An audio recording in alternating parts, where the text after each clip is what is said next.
Mən əslində bilirəm o mənə paxıllıq eləyir.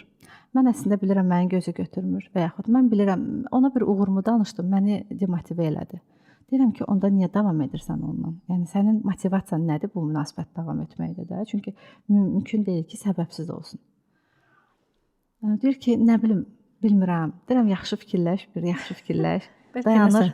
Alacağı Deyir ki, asılılığı. mütləq ki, alacağı var. Yəni burada Çıxarı var alacaq əslində. əlbəttə ya birinci, ya ikinci dərəcəli çıxar hamımızın var. Bugün biz sizinlə söhbət edirik. Bizim də Bəli, çıxarımız bəli, var. bəli. Bu tam normaldır.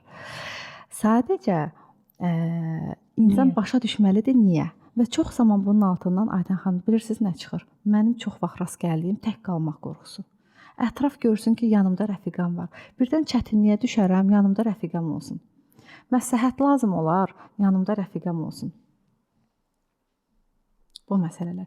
İnsan özü ilə tamlaşmayanda, özü özünə dərman olmağı, özü özünə dost olmağı bacarmayanda, insan baxın belə möhtac olur, hətta ona xeyri gəlməyən insanlara da.